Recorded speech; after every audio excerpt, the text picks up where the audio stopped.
বাংলাদেশ আন্তর্জাতিক শাহজালাল বিমানবন্দরের যে অগ্নিকাণ্ডটা ঘটে গেল, এটার সাথে আসলে অনেকে কি জড়িত আছে কিনা, এটা কিন্তু অনেকেরই কিন্তু ধারণা এবং অনেকেরই কিন্তু প্রশ্ন। কিন্তু এই বিষয়ে আমরা এখন পর্যন্ত নিউজ মিডিয়াতে অথবা কোনো জায়গায় আসলে কি শুনতে পেরেছি। এবার শাহজালাল আন্তর্জাতিক বিমানবন্দরের কার্গো ভিলেজের আগুন পরিকল্পিত বলে মনে করেছে ঢাকা কাস্টমস এজেন্সির অ্যাসোসিয়েশন। সংগঠনটি বলেছে তাদের দৃঢ় বিশ্বাস এটি কেবল দুর্ঘটনা নয়, বরং দেশের শিল্প কলকারখানা, আমদানি রপ্তানি খাত এবং সামগ্রিক অর্থনৈতিক অচলের নীল নকশার অংশ হতে পারে।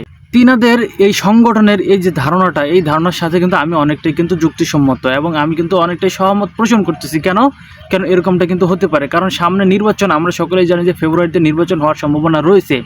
কিন্তু এই নির্বাচনটাকে যদি পিছানোর জন্য যদি কোনো ধরনের বা এই ধরনের কোনো যদি পরিকল্পনা হয়ে থাকে অন্য কোনো সিস্টেমে, তাহলে কিন্তু দেশের জন্য কিন্তু অনেকটা কিন্তু ক্ষতিকর। এবং এই কর্মকাণ্ডগুলো যদি প্রতিনিয়ত চলমান থাকে তাহলে অবশ্যই কিন্তু এই নির্বাচনটি পিছানোর সম্ভাবনা রয়েছে।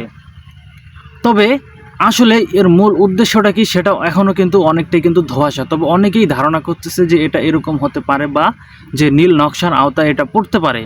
কেননা এমন একটি গুরুত্বপূর্ণ জায়গায় বাংলাদেশের এটি আঘাত করা হলো, যেটা আসলেই কিন্তু একটা বাংলাদেশের জন্য অনেক বড় ধাক্কা হয়ে দাঁড়িয়েছে। কারণ অনেক মিলিয়ন ডলারের কিন্তু সামগ্রিক সেখানে ছিল, সেটা অনেকেরই কিন্তু ছিল এবং সেগুলো সম্পূর্ণই কিন্তু কি অগ্নিকাণ্ডে কিন্তু সম্পূর্ণই কিন্তু ধ্বংস হয়ে গিয়েছে।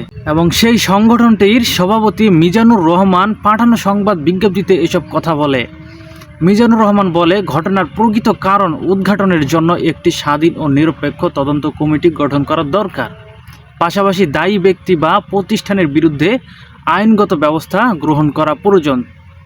এই সংগঠনের কথাটা আসলে আপনি আসলে কতটুকু ন্যায্য মনে করেন? তবে আমার হিসেবে অবশ্যই এটা ন্যায্য, কারণ এইগুলোর জন্য অবশ্যই একটা নিরপেক্ষ একটা কমিটি গঠন করা দরকার, যে এত বড় একটা জায়গায় এবং দেশের একটা স্পর্শকাতর জায়গা, সেটা বলতে গেলে যে সেখান থেকে আমরা বিপুল পরিমাণে অর্থ কিন্তু কাউন্ট করি দেশের জিডিপিতে। কিন্তু সেখান থেকে যদি এই ধরনের সমস্যা হয়, অবশ্যই সেখানে একটা নিরপেক্ষ তদন্ত কমিটি গঠন করা উচিত এবং সেটা আসলে কে জড়িত রয়েছে এই বিষয়ে অবশ্যই এটা মানে সরকারের খুব ভালো করে তদারকি করা উচিত। কেননা যদি প্রতিনিয়তই এই ধরনের কর্মকাণ্ড হয়ে থাকে তাহলে কিন্তু আমাদের দেশের জন্য এটা অনেক ক্ষতিকর। কারণ ইতিপূর্বে আমরা দেখেছি যে অনেক কয়টি জায়গায় সেম ধরনের ঘটনা কিন্তু ঘটেছে, যেটা বাংলাদেশের জন্য একটা দুঃখজনক বিষয়। এবং এমন কিছু জায়গায় এই ঘটনাগুলো ঘটেছে যেটা বাংলাদেশের জন্য অনেক কিন্তু ক্ষতি ডেকে নিয়ে এসেছে। এবং সংবাদ মাধ্যম বিজ্ঞপ্তিতে বিমানবন্দর এলাকার নিরাপত্তা ও অগ্নি নিয়ন্ত্রণ ব্যবস্থার কার্যকারিতা পূর্ণ মূল্যায়ন করে প্রয়োজনীয় সংস্কার ও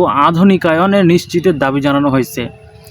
তবে আমরা একটা জিনিস এখানে লক্ষ্য করেছি যে অনেকেই কিন্তু অনেক ধরনের প্রশ্ন করেছে যে এই যে ফায়ার সার্ভিস টিমগুলো যে সেখানে গিয়েছিল তাদের কি কোনো অবহেলা রয়েছে? তবে এটা এখনও কিন্তু ধোঁয়াশার মতো। আসলে কি এখানে অবশ্যই তদন্ত কমিটি গঠন করলে অবশ্যই সকল কিছু কিন্তু উঠে আসবে।